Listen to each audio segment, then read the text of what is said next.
Hello guys, so ngayon titingnan natin itong isang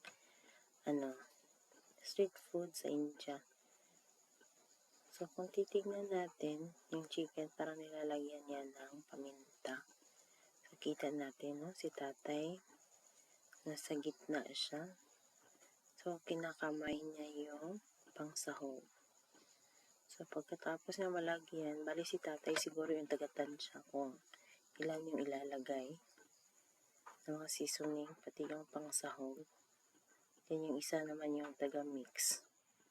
So, pwede naman siguro silang gumamit ng kutsara, no? Kasi basa yung kamay nila. Siyempre, pag basa, didikit yung iba pa nilang seasoning. So, mangyayari, magiging malagkit yung kamay. Tapos yung water, pwede naman siguro gumamit ng baso. So, yun si tatay nahugas ng kamay. Tapos, sinalo-halo na yung chicken. Habang si tatay din naghahalo-halo din doon sa kanilang, ewan ko ba, parang harina ito siya na tinunaw sa tubig.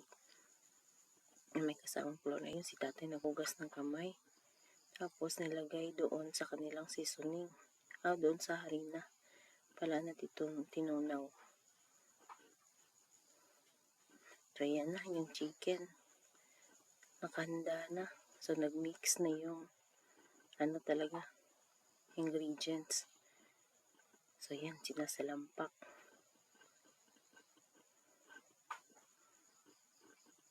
So, siguro sobrang malasa nito yan. Ipiprito na.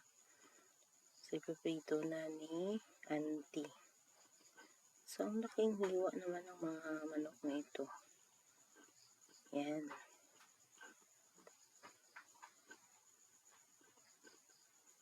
So piniprito na nila, no? So hindi sila gumagamit ng di kuryente ng deep fryer. Parang uling lang ata ito. So ayan na, luto na. So ganyan kabilis. Wow.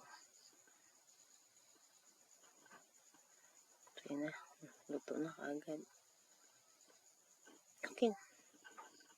Okay naman yung preparations nila. Pero ang problema lang talaga dun sa kinakamay. Pwede naman sigurong gumamit ng baso sa pagkuha ng tubig at saka kutsara sa pagkuha doon ng seasoning.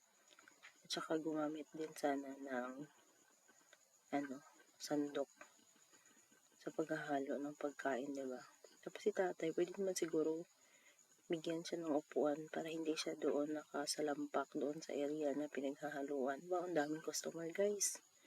So, mabenta pala talaga itong manok nila. Ang daming customer.